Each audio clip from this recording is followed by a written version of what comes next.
The air carried a salty sharpness as I drove over the Chesapeake Bay Bridge on a brilliant May morning, the sun glinting off the water in a way that felt almost mocking for the occasion ahead. My name is Sophia Hayes, 34 years old, and I was headed to the United States Naval Academy in Annapolis for my younger brother Ethan's awards ceremony. The red brick walls of the academy loomed ahead, their stoic presence humming with whispers of honor, discipline, and a masculine duty I was born into but never fully embraced. I parked my car and stepped out, the gravel crunching under my shoes, watching proud military families stroll across the immaculate green lawns.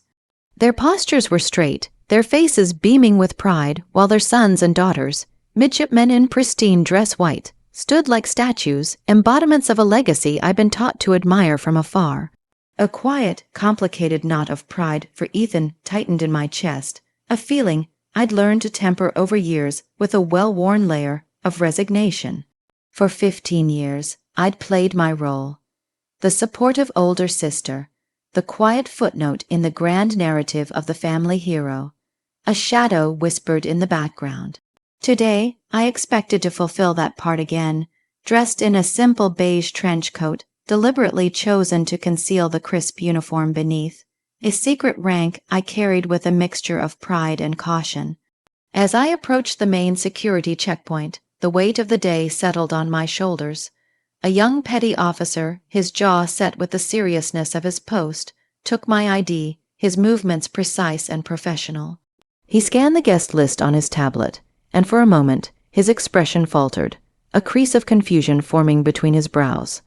"I'm sorry, ma'am," he said, his voice polite but firm. "I don't have a Sophia Hayes on the guest list for Lieutenant Hayes." He turned the tablet toward me, a gesture of proof, and I read the names. Captain David Hayes, Mrs. Margaret Hayes, Mrs. Jessica Hayes, Ethan's wife, each recited with military precision like a roll call of belonging. The absence of my name hit harder than any of theirs, a deliberate omission that echoed louder than the seabirds overhead. This wasn't a clerical error. It was an act of erasure, a calculated snub from the family I'd supported through sacrifices they'd never acknowledged. My heart thudded as I processed the sting, the petty officer's polite tone making the rejection feel even more personal. Then, as if summoned by my thoughts, the gleaming black SUV my family favored pulled up to the gate. The door opened and Ethan emerged, every inch the conquering hero in his perfectly tailored dress whites, the uniform radiating light against his tanned skin.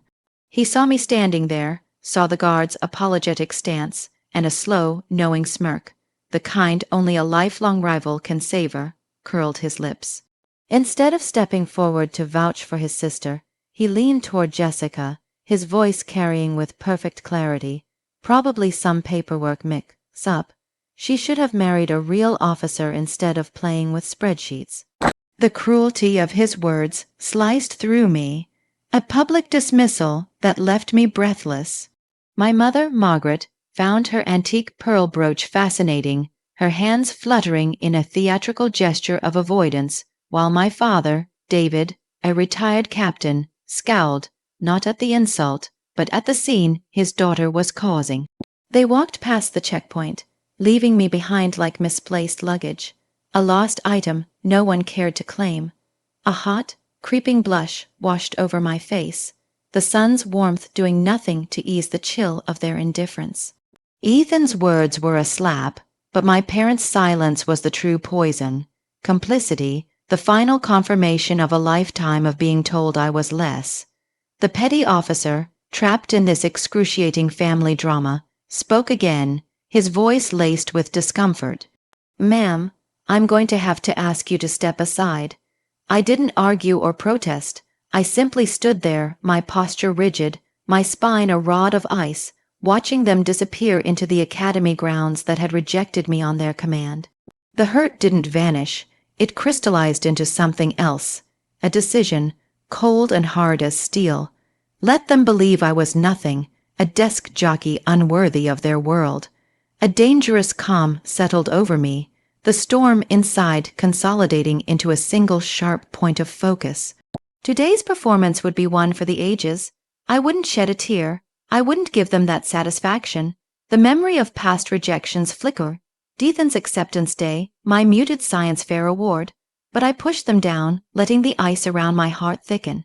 This was no longer about seeking their approval. It was about forcing them to reckon with the truth they'd chosen to ignore. The day had just begun, and already I felt the shift, a quiet resolve to turn their narrative upside down. Standing there, an outcast at the gate, the present moment dissolved, and a flood of memories surged forward, each one a sharp reminder of the role I'd been cast in. The sting of Ethan's words unlocked a vault I'd kept under guard. The first memory drenched in the smoky scent of charcoal and freshly cut grass. It was the day Ethan's acceptance letter to the academy arrived, a moment that transformed my father from a stoic figure into a man of unrestrained pride. He threw a massive backyard barbecue, inviting every retired and active duty officer within 50 miles, the yard alive with laughter and the sizzle of burgers. He draped an arm around Ethan, introducing him again and again as the heir to the Hayes legacy, his voice booming with a pride he'd never shown me. My mother brought out a huge sheet cake, its overly sweet frosting airbrushed with bold blue letters, "Congratulations, future Admiral." It wasn't just a party, it was a coronation, a public declaration of the chosen son, and I, his older sister, was a spectator, clapping politely while feeling utterly invisible. That same week, I'd won a National Science Fair award for a cryptographic algorithm, a complex project recognized as one of the country's most promising. I held the heavy gold-plated medal, its ribbon thick against my fingers, allowing myself a flicker of hope that this might finally earn their notice. That evening, I approached my father by the fireplace, where he read the Wall Street Journal, my heart pounding with a desperate need for approval. "Dad," I whispered, holding out the medal I won. He glanced at it, his expression unchanging, murmuring, "Good job, sweetie," before handing it back and folding his paper to discuss Ethan's training regimen. The medal shine dimmed under the fluorescent lights, and later, alone in my room, I placed it in an old wooden box with childhood trinkets, a secret reminder of victories unseen in their world. Years later, the pattern repeated when I announced my acceptance into the Naval Intelligence Program. I gathered all my courage, expecting a shift, but my father muted the TV, his face hardening into a mask of disapproval. "Intelligence, that's a support role," he said, the word tasting like an insult, his silence more intimidating than any shout. My mother, ever the peacekeeper, jumped in with a placating smile. Perhaps it's safer for her that way. Her words a dagger implying weakness. They didn't see my choice as strategic warfare fought with intellect. They saw it as a failure to uphold the family's combat tradition. That dismissal fueled a quiet, burning resentment, shaping my resolve to prove my worth in shadows they'd never understand. They pictured me in a beige cubicle, battling paper jams, unaware of the tank, a cold, underground facility where I commanded a wall of glowing screens. One night, coordinating a Red Sea hostage rescue, the air thick with tension, I fed data to a SEAL team, my voice calm as I confirmed target locations and personnel counts. Ethan's text, "Enjoy your weekend in DC. Don't work too hard on reports," vibrated through, a jarring intrusion from his ignorant world. I ignored it, focusing on averting an ambush, my analysis saving lives. 2 days later, General Miller summoned me to his Pentagon office, handing me coffee with a warmth that felt monumental. "You saved 12 lives and the SEAL team," he said, revealing the president's knowledge and nominating me for the Distinguished Service Medal for Operation Blackwater, my intelligence campaign dismantling a terror network. His praise cracked the icy facade I'd built, planting a fragile hope. Memories of a 4th of July barbecue flash, Ethan's embellished war stories, my father's vicarious pride, my mother's push for marriage over my careerian, forced why such hope was dangerous. At the gate, the rejection stung anew, but Miller's arrival, calling me Admiral Hayes, shifted the tide. His 4 stars gleamed as he escorted me in, my family slack. jawed stares fueling my resolve. In a waiting room, I shed my coat, affixing 2 silver stars, a ritual affirming my truth. Outside, officers congratulated me on Blackwater, their respect a shield. At the ceremony, Ethan's speech omitted me, a public erasure. But Miller's unveiling of my heroics, including saving Ethan's destroyer, turned the tables. The crowd rose, my family froze, and at the reception, Ethan's furious confrontation met my calm boundary. Respect or nothing. 6 months later, my medal displayed at home and a lighter family dinner signaled change. Ethan's apology on the porch healing old wounds as I affirmed my self-worth, a dawn I'd forged myself. The memory of that gate rejection lingered like a bitter aftertaste as I stood alone, the academy's manicured grounds stretching before me, a place that had always felt like a foreign land despite my blood ties. The petty officer's polite dismissal echoed in my ears, but it was Ethan's smirk, my parents' silence, that carved deeper wounds. I felt the weight of their judgment, a lifetime of being the overlooked sister, the one who didn't fit the haze mold of combat glory. Yet, beneath the hurt, a spark of defiance ignited, fueled by years of quiet victories they'd never seen. I turned away from the gate, my footsteps deliberate on the asphalt, each one a step toward reclaiming the narrative they'd stripped from me. The Chesapeake breeze carried the scent of salt and possibility, and for the first time, I let myself consider a path beyond their approval. Driving back toward Washington, D.C., my mind raced through the moments that had led me here. The science fair medal, the naval intelligence acceptance, the tank's cold hum, all milestones dismissed as secondary to Ethan's spotlight. But those experiences had forged a resilience I was only beginning to understand. I pulled into a quiet diner, the neon sign buzzing faintly, and ordered coffee, its warmth a small comfort against the chill inside. A friend, Carol, called, her voice a lifeline as she sensed my distress. "They did it again, didn't they?" she asked, and I nodded, though she couldn't see, spilling the day's humiliation. Her encouragement, "You're more than they'll ever know," planted a seed, urging me to take control. I thanked her, hanging up with a newfound resolve to explore my options, to build something they couldn't ignore. The next day, I contacted a real estate agent, my savings and a small inheritance from my grandfather in mind. I'd always lived modestly, supporting Ethan's dreams, but now I saw an opportunity to invest in myself. The agent, a brisk woman named Linda, showed me a modest apartment first, its beige walls and cramped space mirroring the life I'd been confined to. It felt suffocating, a continuation of my shadow role. Then, during a coffee break, I bumped into an old acquaintance, Mr. Grayson, a wealthy retired admiral.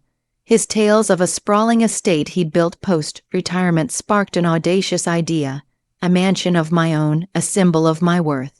Linda raised an eyebrow at my sudden shift, but agreed to scout properties, her professionalism masking amusement.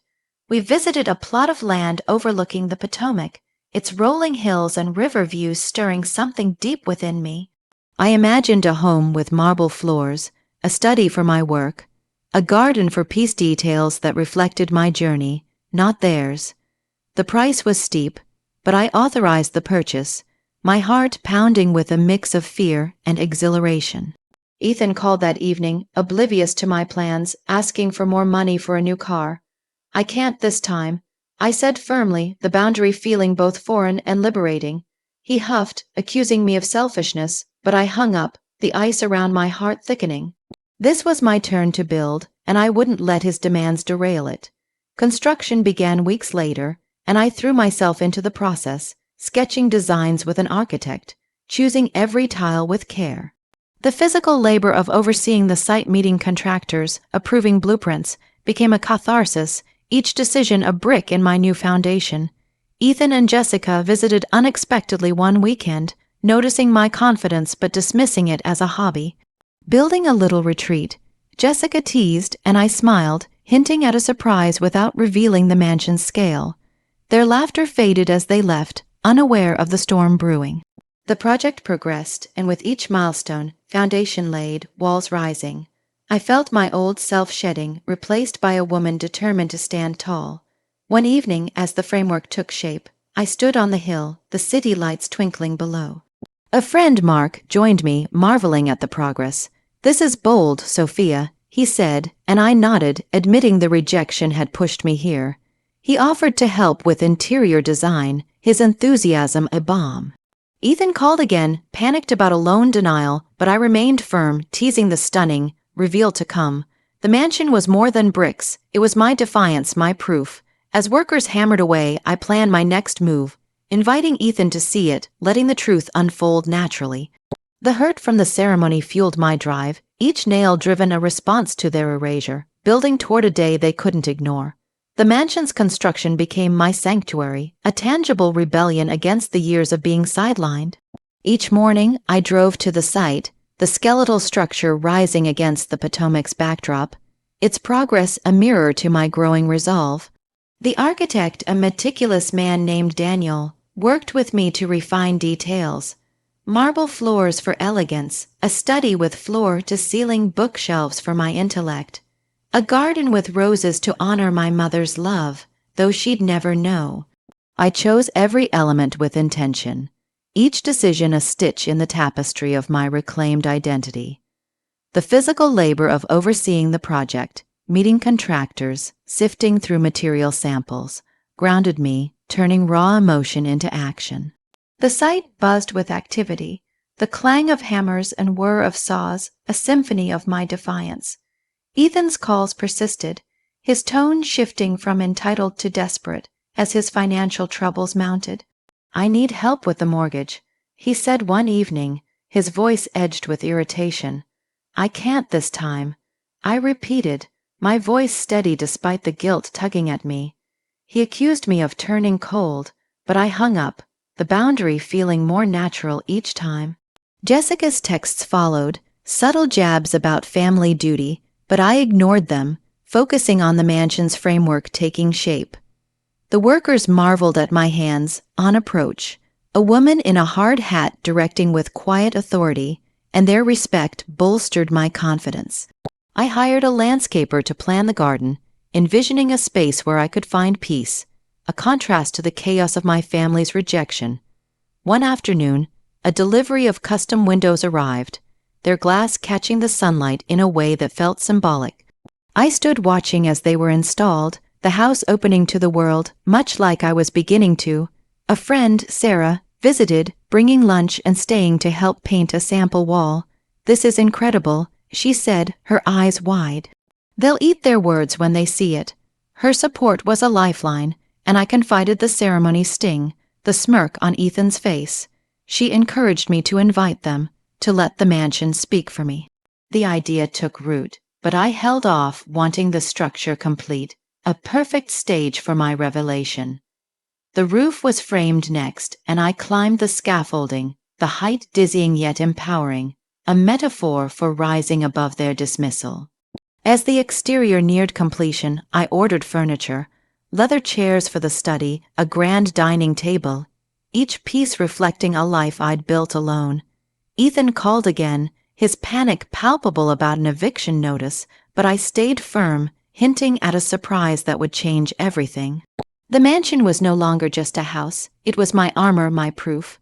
Workers installed the front door, a solid oak piece with etched glass, and I ran my fingers over it, imagining the day I'd open it to them. The garden beds were dug, rose bushes planted, their thorns a reminder of the pain that had driven me here. I invited a few close friends for a small gathering, their awe at the half-finished marvel reinforcing my path. Ethan's latest call ended with a frustrated "you'll regret this," but I smiled, knowing the regret would be his. The interior walls went up, and I chose colors, deep blues for strength, soft creams for painting samples myself, the brushstrokes a meditation.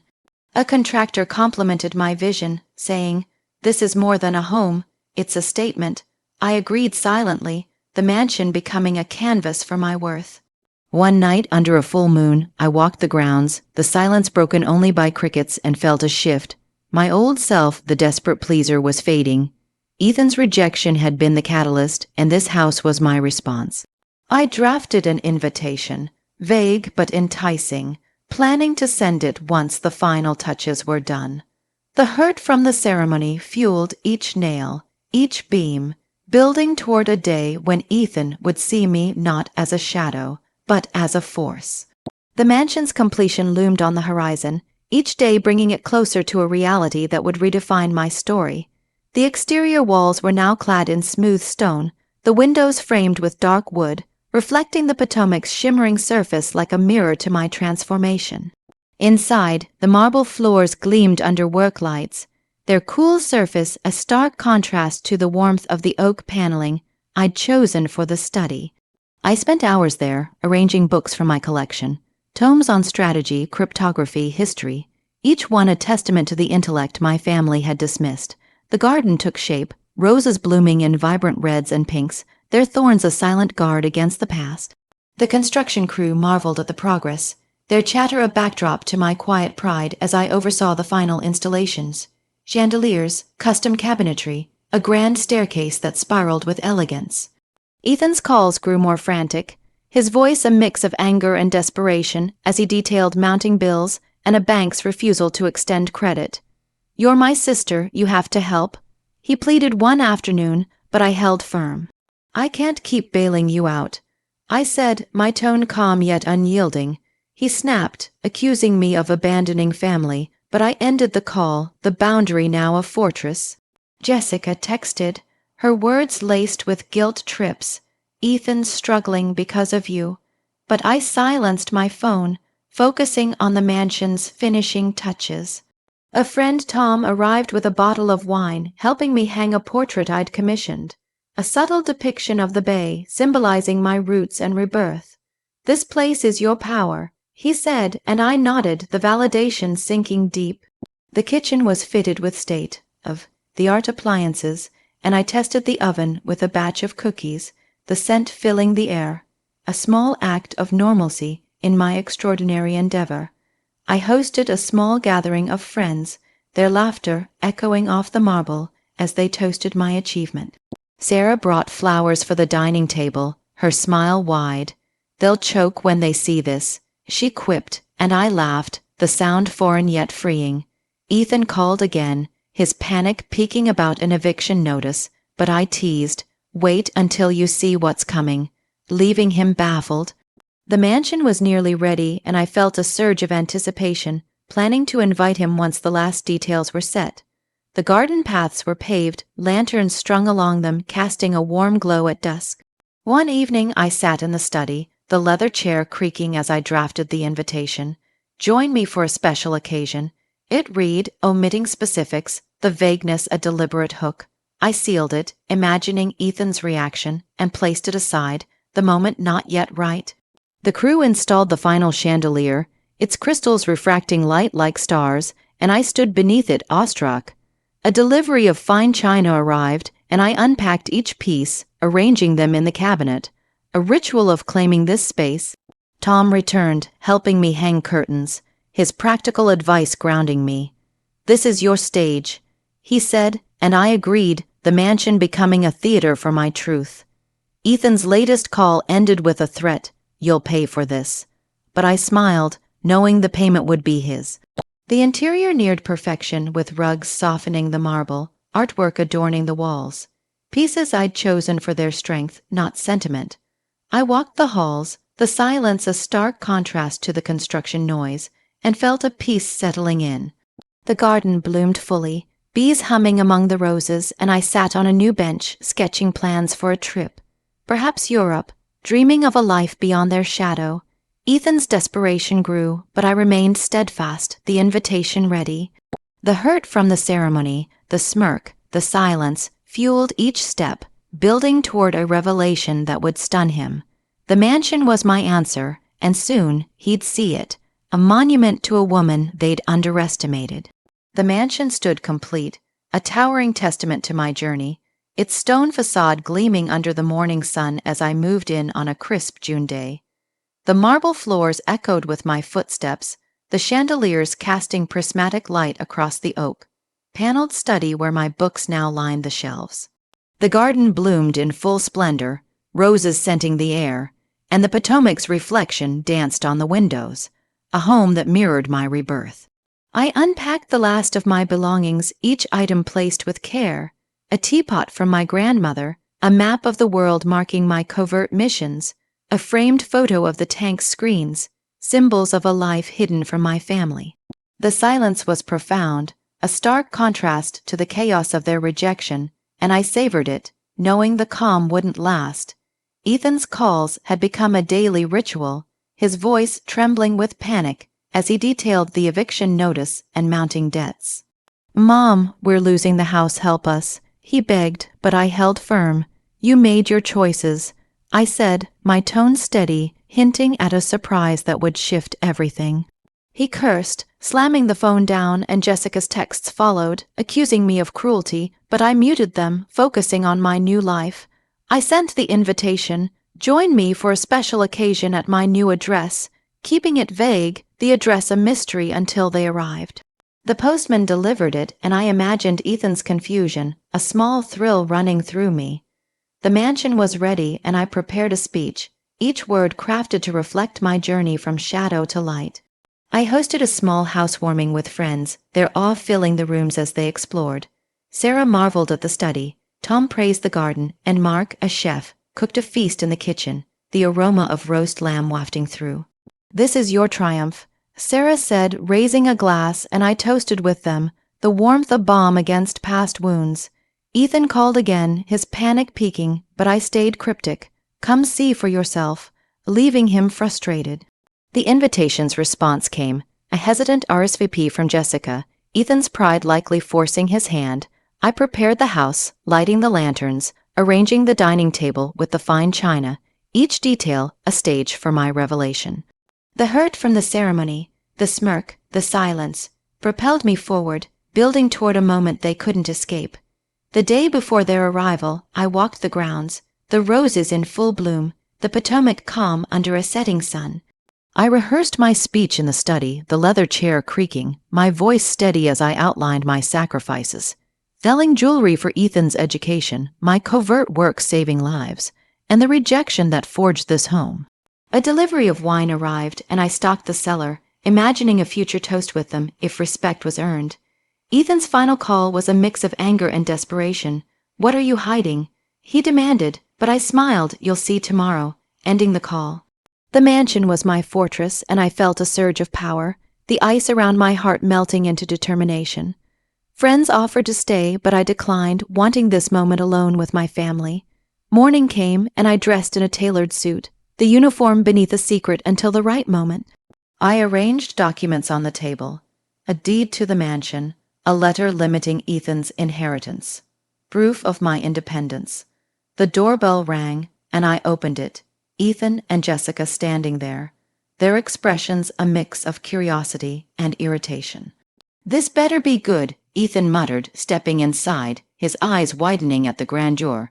My father and mother arrived next, their car pulling up with a hesitant crunch of gravel. I welcomed them, my voice calm, leading them to the study where the speech awaited. The hurt from the ceremony, the erasure, fueled my resolve. Each step toward this day a response to their dismissal, ready to stun them with my truth. The study's oak paneled walls enclosed us as I stood before my family, the marble floor reflecting the chandelier's light, casting a golden glow over the scene. Ethan and Jessica lingered near the door, their eyes darting around the mansion's grandeur, while my parents settled into leather chairs, their faces a mix of confusion and unease. The air was thick with anticipation, the Potomac's distant murmur a backdrop to the tension. I had rehearsed this moment, my speech a carefully woven tapestry of pain and triumph. And now, with the invitation accepted, the stage was set. The hurt from the ceremony, the smirk, the silence, the public erasure, had driven me here, and I felt the weight of my resolve, a quiet power simmering beneath my calm exterior. I began, my voice steady, recounting the day at the gate. "You left me there, Ethan, with a guard's polite dismissal, your smirk cutting deeper than words," I said, watching his jaw tighten. I spoke of the sacrifices, selling my grandmother's jewelry to fund his education, working late nights to support his home, details they'd ignored. My mother's hands fluttered to her brooch, a nervous tick, while my father's scowl deepened, his retired captain's pride bristling. I was never just a desk jockey. I continued, pacing slowly, but you never asked, never saw the tank, the missions, the lives I saved. Jessica shifted, her eyes narrowing while Ethan crossed his arms, his defiance a shield against the truth. I moved to the window, gesturing at the mansion. This is what your rejection built, I said, my voice rising slightly. Every brick, every rose, a response to being told I wasn't enough. I turned, meeting their gazes, and revealed the uniform beneath my suit, the 2 silver stars gleaming on my shoulders. Gasps filled the room. My mother's hand pressed to her mouth, my father's eyes widening, Ethan's face paling. I'm Rear Admiral Sophia Hayes, I declared, the title ringing with authority. I handed them a folder, the deed to the mansion and a letter limiting Ethan's inheritance, proof of my independence. This house is mine, earned through work you dismissed. I added, the documents a silent indictment. Ethan's reaction was immediate, his voice a low hiss. You lied to us, he accused, stepping forward, his pride wounded. I shook my head, calm prevailing. I didn't lie. I stopped explaining to those who wouldn't listen. My father rose, his face a mask of shock, muttering, Admiral, a question that echoed his past dismissals. My mother wept silently, her tears a mix of regret and disbelief, while Jessica stared at the folder, her composure cracking. I explained Operation Blackwater, the terror network dismantled, the SEAL lives saved, each word a brick in the wall of my truth. The room grew heavy, their silence a stark contrast to the applause I'd earned elsewhere. I offered a path forward. If we're to have a relationship, it starts with respect. I said, my tone firm yet open. Ethan paced, his anger a caged tiger, while my parents exchanged glances, the weight of their complicity settling. The mansion stood as my witness, its grandeur a silent testament to my journey. The hurt from the ceremony, the smirk, the erasure, had forged this moment, and I felt a release, the ice around my heart thawing into strength. They left that day, the invitation's promise fulfilled, their reactions unfiltered, shock, anger, a dawning humility. I watched from the window, the Potomac calm, knowing this was only the beginning of a new chapter. The echoes of my family's departure lingered in the study, the folder of documents still open on the table, a silent sentinel of the truth I'd unveiled. The marble floor gleamed under the chandelier's light, the roses outside swaying gently, their scent drifting through the cracked window, a fragile piece after the storm. I sank into the leather chair, the weight of the day settling into my bones, yet a quiet triumph pulsed within me. The hurt from the ceremony, the gate rejection, Ethan's smirk, my parents' silence, had been the forge, and this mansion, this revelation, the blade I'd tempered. Their reactions, shock, anger, a flicker of respect, played in my mind, each glance a step toward reckoning with the woman they'd underestimated. Ethan's accusation, you lied to us, reverberated, but I knew the lie was theirs, assuming my worth based on their narrow lens. I replayed the moment I revealed the stars, the gasps, the way my father's admiral hung in the air, a question that undid years of dismissal. My mother's tears, Jessica's crumbling composure, Ethan's pacing rage. They were raw, unscripted, exactly as I'd wanted. I poured a glass of water from the crystal pitcher, the cool liquid a grounding force, and sat by the window, watching the Potomac's ripples mirror my shifting emotions. The invitation had worked, drawing them into my world, forcing them to see me not as a shadow but as a force. The deed and inheritance letter were my shield, proof that their rejection had built my empire. The phone rang, breaking the silence. General Miller, his voice warm yet authoritative. Well done, Admiral, he said, praising the day's impact. Your family's reaction will spread. Your story deserves the light. I thanked him, the validation from a peer reinforcing my resolve. He mentioned a potential promotion, Operation Blackwater's success opening doors, and I felt a surge of pride, tempered by the memory of Ethan's destroyer save, a detail I'd withheld today but knew would deepen his shock. Hanging up, I walked the halls, the artwork and rugs a gallery of my journey, each piece a defiance of their narrative. The garden lanterns glowed, and I sat on the bench, the rose's thorns a reminder of the pain that had driven me here. Ethan's next call came hours later, his tone softer, hesitant. "Sophia, we need to talk," he said, and I agreed, setting a meeting for the next week. The shift intrigued me, a crack in his armor, and I prepared mentally, knowing respect would be the price. My parents called too, my father's voice gruff yet contrite, asking to visit, and I consented, the mansion a neutral ground for reconciliation. Jessica texted an apology, vague but sincere, and I replied with a neutral acknowledgement, leaving the door ajar. The hurt from the ceremony fueled this cautious hope, each step a test of their willingness to see me anew. I reviewed the speech, refining it for their return, the mansion a stage for ongoing dialogue. The next morning, I tended the garden, pruning roses, the physical act a meditation on growth. A neighbor, Mrs. Carter, stopped by, marveling at the house, and I shared a sanitized version of my story, her admiration a contrast to my family's blindness. She offered cookies, a gesture of community, and I accepted, the warmth a counterpoint to past isolation. Ethan's call replayed in my mind, his hesitation a sign of change, and I drafted notes for our talk. Boundaries respect my worth. The mansion stood as my anchor, its grandeur a daily affirmation, and I felt the ice around my heart melting further, replaced by a cautious optimism.